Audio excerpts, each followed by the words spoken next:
soit bon les carnets, on va partir un peu dans la question du récit de voyage. Oh bah c'est tout simple, ça ferait un an à faire jour le jour de ces carnets, il y avait besoin de décompresser. L'idée c'est de partir comme ça, on pouvait pas trop s'organiser en amont, prendre la voiture, et puis filer vers ces images villes. Ces images villes, c'était celles qui viennent de Châteaubriand, puis de tant d'autres. Tolède, et Séville, et Grenade, et Cordoue, et des noms comme ça, comme ils résonnent. Et dans ces noms, il y avait aussi pour moi le voyage en Espagne de Théophile Gautier. Le voyage en Espagne, le voyage en Espagne de Gautier, c'est 1840, quand tu fais ça 180 ans plus tard, que tu te retrouves évidemment dans un pays moderne, dans des contraintes aussi de tourisme lourdes, quand les villes, tu y arrives en autoroute, quand la monoculture des oliviers a remplacé, enfin, etc., etc., etc. Et la question pour moi, c'était se dire, tu construis des images, par exemple, avec Chateaubriand, itinéraire de Paris à Jérusalem, ça, il rentre par Cadix et justement Grenade, c'est là qu'il écrira son dernier avancérage.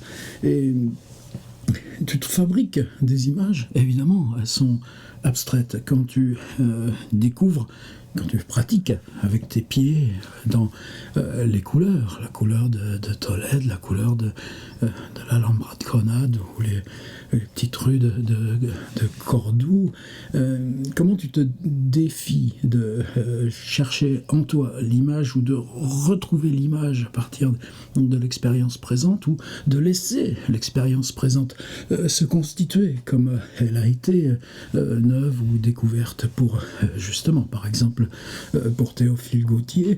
Et qu'est-ce que tu portes en toi aussi de toutes ces listes de villes qui peuvent être Moscou, qui peuvent être Bombay, qui peuvent être Prague, qui peuvent être Chicago, etc., etc. Et comment tu te fabriques une géographie à partir comme ça de tes propres expériences quand elles sédimentent en toi en tant qu'image.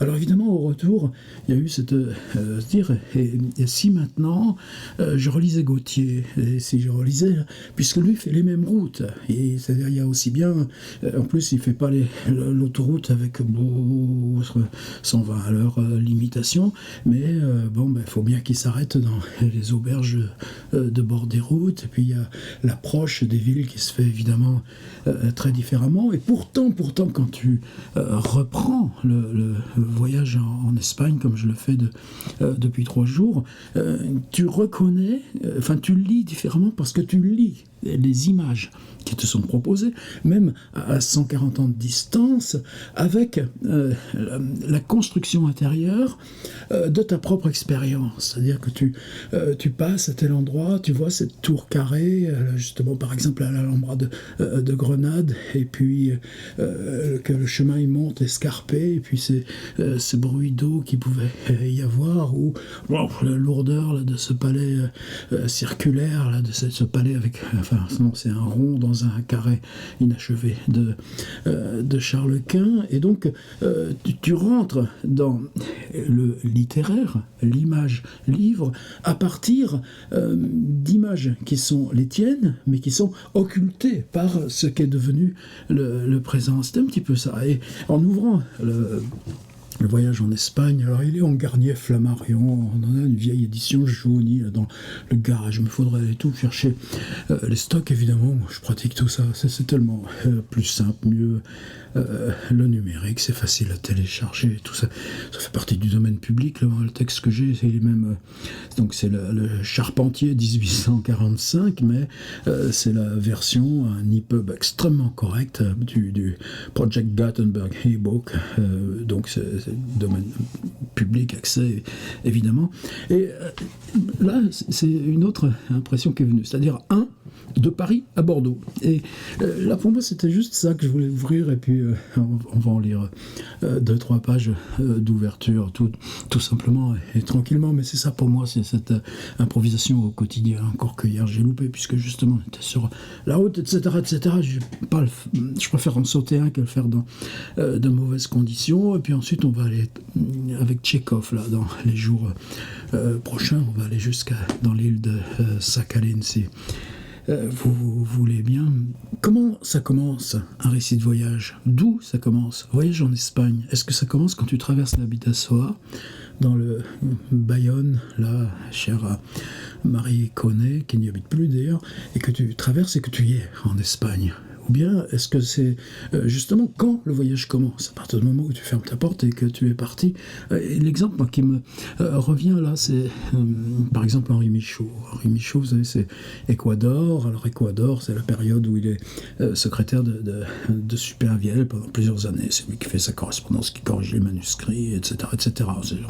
Il va en vacances avec eux. On a une photo de Henri Michaud au maillot de bain avec la famille Supervielle. Bon, tout ça, personne, même la si excellente bio là, de Martin n'est vraiment rentré là, dans ces choses qui resteront évidemment à jamais secrètes. Mais il y a cette espèce de récompense. Il y a cet étudiant en médecine de bonne famille, enfin cet étudiant de bonne famille qui est venu, disons, passer ces 3-4 ans à Paris sous prétexte de faire médecine et qui rentre maintenant pour aller vivre sa vie de riche en Équateur, qui fréquentait les Supervielle, donc qui était devenu ami avec Michaud. Et Supervielle, c'est comme une espèce de cadeau d'au revoir ou de licenciement.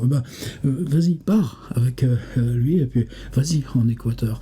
Et Michaud, qui n'a pas de quoi se payer son billet de paquebot, obtient de Jean Paulhan à la NRF que la NRF lui fournit une avance moyennant qu'il lui donne son journal de voyage. Et le journal de voyage, c'est Équador. Et si vous lisez Équador, eh bien, le voyage de Paris à Amsterdam va prendre une place considérable. Tous les petits détails, tout est scruté, tout est scruté. Par contre, une fois que le bateau sera en route, bon. Puis après, quand on arrivera en Équador et puis qu'on découvrira la misère en bas, les riches en haut, et puis qu'à mesure qu'on monte, et puis si on arrive tout en haut, ben quoi, c'est un ancien volcan. Ouais, mais ça ressemble à quoi? Une pelouse tendue d'un terrain de football. Et puis, bon, après, Équador, ça commencera. Parce que quand tu reviens, ben, ils descendent de l'Amazone, deux pauvres types là, qui sont aucune préparation au voyage, avec les furoncles, les araignées, ils se font tirer dessus, et tout ça. Voilà, ça c'est Équador. Mais Équador, le récit de voyage, c'est Paris et Amsterdam. Alors que ça, bon, franchement, on n'a pas... Et Gauthier, il commence, lui, dès qu'il quitte Paris. Et quitter Paris, je glisserai très légèrement sur les premières postes qui n'offrent rien de curieux. Le mot curieux, donc tout le travail de curiosité va être là, mais tu es dans la diligence, tu vois, tu parles des échantillons de pantalons et de gilets. Étant parti le soir, mes premiers souvenirs à dater de Versailles ne sont que de faibles ébauches estompées. Et pourtant, c'est la même période, un petit peu après, 5-6 ans après, où arrivent justement les premiers chemins de fer qui va aller, lui, jusqu'à Versailles, et Balzac sera très fier de pouvoir faire Paris-Tours en moins de 10 heures, alors qu'avant, lui, cette diligence de Paris à Tours, c'est ça, à partir de ça qu'il écrira, par exemple, La Grande Bretèche, c'est-à-dire, justement, rien de curieux, oui, mais il y a cette espèce de maison inhabitée, justement, presque juste après Versailles, il avait Rambouillet, et, enfin, en tout cas, sur l'itinéraire, et cette maison, chaque fois, on voit comment elle est saisie par la ruine, et dans la diligence, là où tout le monde est serré comme ça, eh ben, tout le monde se tait, le temps qu'on passe ce truc-là. Et cette idée fugace, cette vision fugace de cette maison, il en tirera le récit de la Grande Bretèche qui va transplanter à Vendôme, avec un nom, la Grande Bretèche, qui lui vient justement ici de Tours. Quand on passe le péage, quand on va à Paris en bagnole, nous, c'est à Monet. Ben, Monet, c'est juste à côté de Château-Renaud.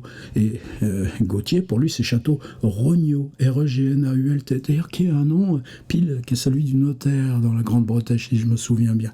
Entre Vendôme et Château-Rognault, qui se prononce Ch'no, C-H-T-R-N-O.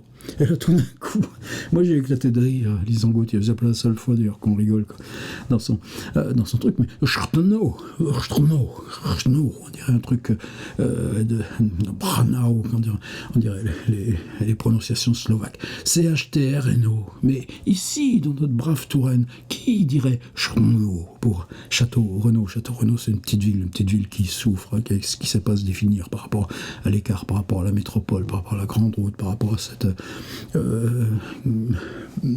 campagne qui a plus besoin de la ville, et puis ce qui se passe sur place, qui est entre Vendôme et Château-Regnault, qui se prononce Schrnau dans la langue des postillons, si bien imité par Henri Monnier quand il fait son admirable charge de la diligence. Tiens, je le vois là, mon Henri Monnier. On va sortir aussi un jour, ça, cette question du dialogue. S'élèvent des collines boisées où les habitants creusent leurs maisons dans le roc vif et demeurent sous terre à la façon des anciens troglodytes. Bon, des troglodytes, là, il y en a partout dans toute la région. Ils vendent la pierre qu'ils retirent de leurs excavations, de sorte que chaque maison en creux en produit une en relief comme un plâtre qu'on ôterait d'un moule ou une tour qu'on sortirait d'un puits. La cheminée, long tuyau pratiqué au marteau dans l'épaisseur de la roche, aboutit à fleur de terre de façon que la fumée part du sol même en spirale bleuâtre et sans cause visible comme d'une soufrière ou d'un terrain volcanique. Il est très facile aux promeneurs facétieux de jeter des pierres dans les omelettes de ces populations cryptiques, et les lapins distraits ou myopes doivent fréquemment tomber tout vifs dans la marmite. Ce genre de construction dispense de descendre à la cave pour chercher du vin. Et là, encore petite note sur le récit de voyage, c'est-à-dire quand Gautier te parle de son entrée dans Grenade ou Cordoue ou Tolède, ou des rebelles de Tolède, tu le crois, c'est-à-dire tu dis cette image qu'il me transporte, elle est ce par quoi je peux me construire mentalement une image de la réalité de Tolède. Et pourtant, quand il raconte Schrnau, c'est-à-dire le patelin là, à 16 km d'ici, que finalement je connais quand même bien, où j'ai même fait des ateliers d'écriture il y a longtemps, un quart de siècle.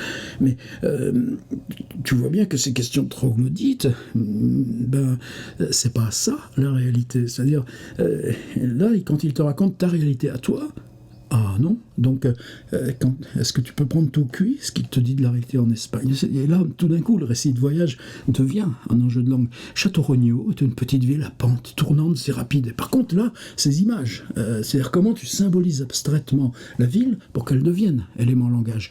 C'est une petite ville à pente tournante et rapide, bordée de maisons mal assises et chancelantes, qui ont l'air de s'épauler les unes les autres pour se tenir debout. Là, tous nos bleds de Touraine, ils s'y reconnaissent.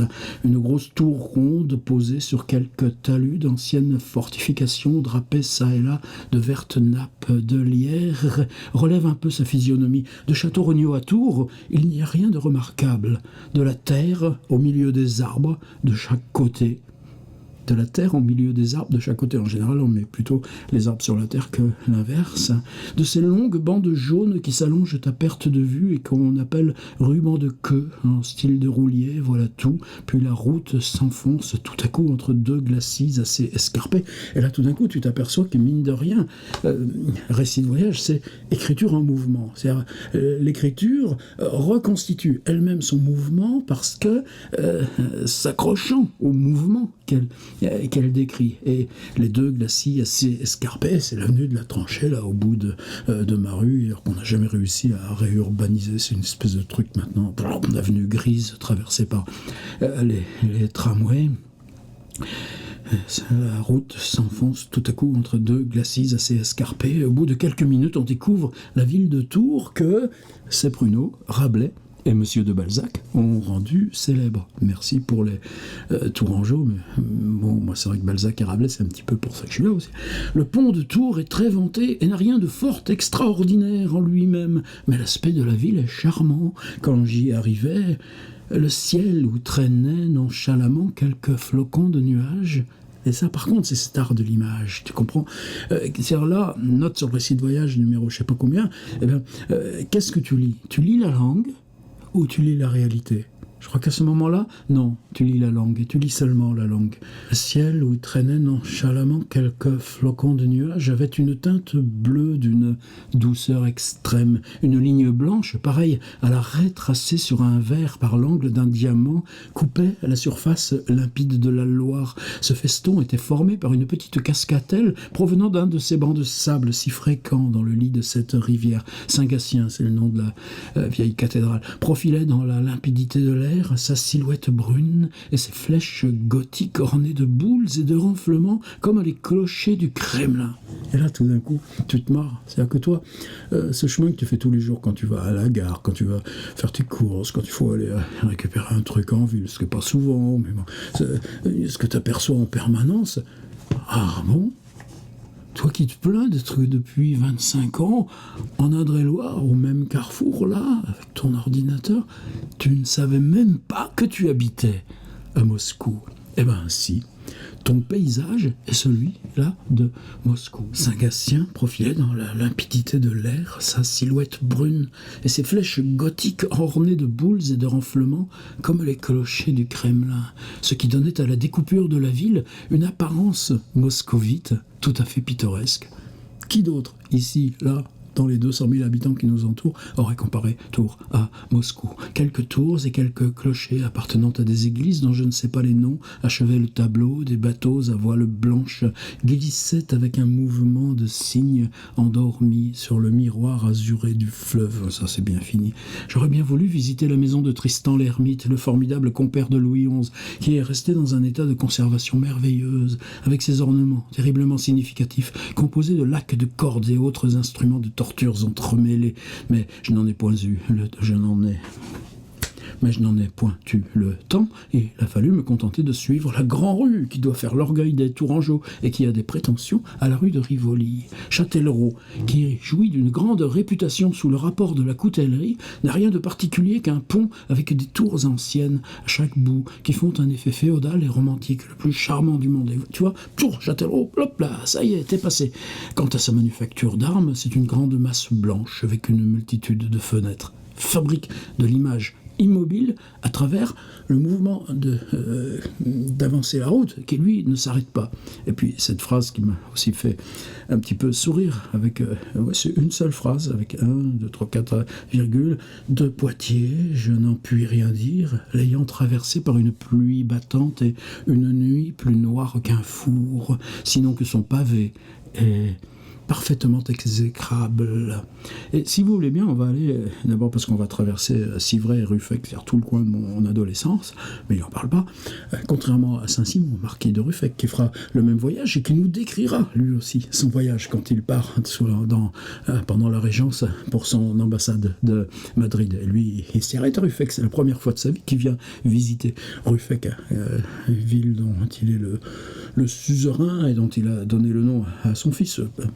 Quand le jour revint, la voiture parcourait un pays boisé d'arbres verts pommes plantés dans une terre du rouge le plus vif. Ah, donc j'ai fait mon adolescence dans une terre rouge. Cela faisait un effet très singulier. Les maisons étaient couvertes de toits en tuiles creuses à l'italienne avec des cannelures. Cette tuile était aussi d'un rouge éclatant, couleur étrange pour des yeux accoutumés au ton de bistre et de suie des toitures parisiennes.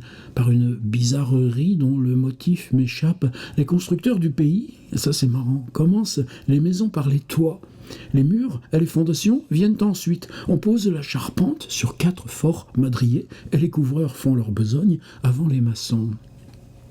Et on va aller jusqu'à Angoulême. Parce qu'Angoulême, là encore, Balzac, illusion perdue. C'est vers cet endroit que commence cette longue orgie de pierres de taille qui ne s'arrête qu'à Bordeaux. La moindre masure, sans porte ni fenêtre, est en pierre de taille. Les murs des jardins sont formés de gros blocs superposés à sec. Et là, tu vois aussi comme la géométrie de la construction, presque à la perpendiculaire du mouvement de la route, qui continue, puisqu'en même temps, tu es passé d'Angoulême, maintenant tu vas vers Barbezieux, Jonzac, etc., et tu vas vers Bordeaux. Eh bien, c'est comme une suite d'images arrêtées, mais qui sont, elles aussi, dans des inachevements de verticalité. Le long de la route, à côté des portes, vous voyez d'énormes tas de pierres, avec lesquelles il serait facile de bâtir à peu de frais des chenonceaux et des alhambras. Alors Chenonceaux, c'est juste à côté de Châteaurenaud, c'est le coin, et Alhambra, c'est au bout du voyage, c'est à Grenade. Mais les habitants se contentent de les entasser carrément et de recouvrir le tout d'un couvercle de tuiles rouges ou jaunes dont les découpures contrariées forment un feston, d'un effet assez gracieux. Angoulême, ville bizarrement juchée sur un coteau fort roide. Eh ben ouais, c'est la même image que Balzac. Et même en TGV, aujourd'hui, quand tu traverses un moment, le TGV va bifurquer sur la droite pour contourner Angoulême par-dessous, et là, tout d'un coup, la ville t'apparaît dans sa verticalité, avec le petit Lucien Druempré qui passe de bas jusqu'en haut. Ville bizarrement juchée sur un coteau fort roide au pied duquel la Charente fait babiller 2 ou 3 moulins. Je crois qu'il y en a 60 entre Civray, Montpatin et Angoulême. Une fois, on avait fait le voyage en canoë. Elle bâtit dans ce système, elle a une espèce de faux air italien, augmenté encore par les massifs d'arbres qui couronnent ses escarpements et un grand pin évasé en parasol comme ceux des villas romaines. Une vieille tour qui, si ma mémoire est fidèle, est surmontée d'un télégraphe. Le télégraphe sauve beaucoup de vieilles tours. Et là, tu te retrouves tout de suite là avec MacLeod, puis histoire des médias. Comment s'est inventé le téléphone pour relayer justement le télégraphe. Donne de la sévérité à l'aspect général et fait tenir à la ville une assez bonne place sur le bord de l'horizon. Et fait tenir à la ville une assez bonne place sur le bord de l'horizon. Voilà, c'est moi, Gauthier, voyage en Espagne, ça vaut le coup vraiment de s'y mettre que cette question. Qu'est-ce que c'est de relire ça, entre image littéraire et réalité, un livre que tu connais pour l'avoir lu avant de découvrir ces réalités, tu vas chercher ces réalités à cause du livre, et quand tu reviens, tu reprends le livre, en sachant pas si la réalité te sert à mieux rejoindre le livre, ou si au contraire, le livre travaille maintenant différemment par son image littéraire, parce que tu as arpenté la réalité des cités. Et puis, tout d'un coup, ouvrant ce mécanisme, puis je suis dedans, franchement, ça marche, et puis on le suit pas à pas. Gauthier, voilà, l'embrasse une journée. Lui, avec son pote, il se débrouille pour clandestinement y dormir 4 nuits de suite dans l'Alhambra de Grenade. Oh, t'es presque un petit peu jaloux du coup. Mais que ça commence par Chrno, CHDRNO, et que ce Chrno, c'est Château Renaud, la même où toi tu habites, et que Tours, en fait, est un paysage moscovite. Oh mon brave cher Théophile Gauthier, je crois que tu m'as eu là, mais tu m'as eu carrément plein pot.